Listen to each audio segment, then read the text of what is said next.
మేము జిల్లా పరిషత్ చైర్పర్సన్ గారి కార్యాలయంలోకి వెళ్ళాము. అక్కడ ఉన్నటువంటి అటెండర్లు, ఉద్యోగస్తులు, డిప్యూటీ సిఇఓ గారు అందరూ మాతో పాటు లోపలికి వచ్చారు. వచ్చిన తర్వాత మేము ఆమె ఆఫీస్ టేబుల్ దగ్గరికి కానీ ఆమె చైర్ దగ్గరికి కానీ మేము వెళ్ళలేదు. లేదా ఆ పక్కనే ఆమె అధికారిక నివాసం ఉంది, ఆ నివాసంలోకి మేము వెళ్ళలేదు. అది ప్రభుత్వ కార్యాలయం. ప్రభుత్వ కార్యాలయంలో ప్రభుత్వ అధినేత ఫోటో లేకపోతే ఖచ్చితంగా అంతకంటే గట్టిగా ప్రశ్నిస్తాం, అంతకంటే గట్టిగా వాదిస్తాం, అవసరమైతే ఏం చేయడానికైనా సిద్ధం. ఎట్లా పెడతారండి జగన్మోహన్ రెడ్డి గారి ఫోటో? ఒక పార్టీ అధ్యక్షుడి ఫోటో ఎట్లా పెడతారు? నిన్న మాట్లాడుతున్నాడు ఏదో రంగయ్య అనే వ్యక్తి ఒక 50 సంవత్సరాలు బాబు జగజ్జీవన్ రామ్ లాగా పార్లమెంట్లో ఉన్నటువంటి ప్రతిసారి గెలిచి సీనియర్ పార్లమెంటేరియన్ లాగా మాట్లాడుతూ ఉన్నాడు. పార్లమెంట్ కార్యాలయంలో మాకు ఒక గది ఇస్తారు, అక్కడ మా అధ్యక్షుడి ఫోటో ఉంటుంది. ప్రభుత్వ కార్యాలయానికి పార్లమెంట్లో ఒక పార్టీ ఎంపీలకు ఇచ్చే గదికి తేడా తెలియనటువంటి నీకు ఆ పక్కనే ఎంపీగా సీనియర్గా ఎంపీగా చేసినటువంటి వెంకటరామరెడ్డి గారన్న సలహాలు ఇవ్వాల్సిందే.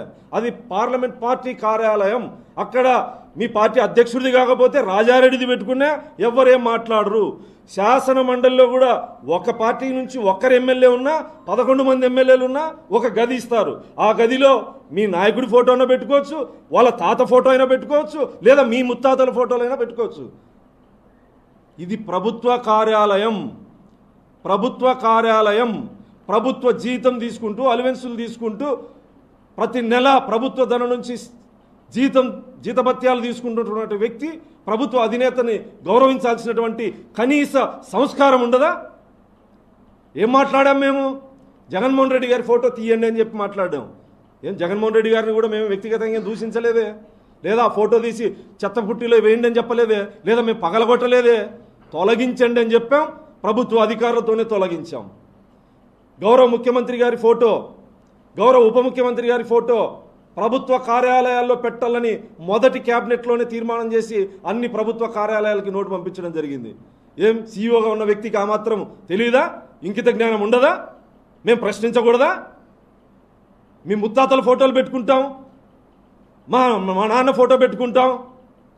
రంగయ్య గారు మాట్లాడుతుంటారు సంఖ్యాబలం ఉంది, సంఖ్యాబలం ఉన్న అంటే సంఖ్యాబలం తక్కువ ఉన్న మహిళల్ని అగౌరవపరచచ్చా నీ ఉద్దేశం?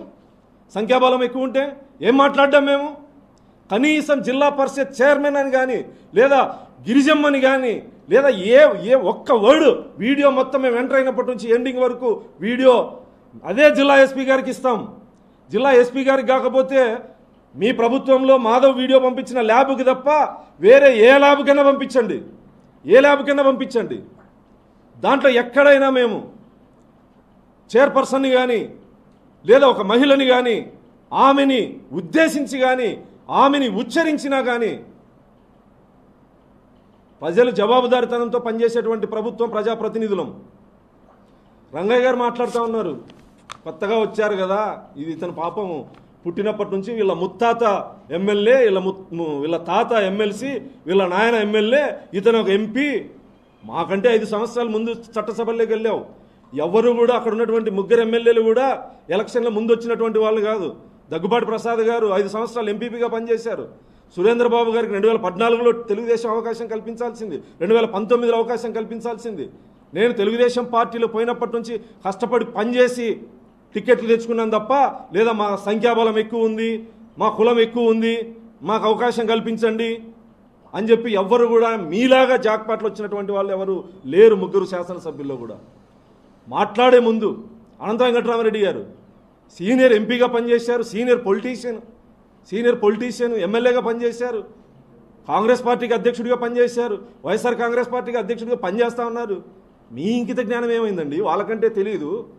వాళ్ళకంటే తెలీదు.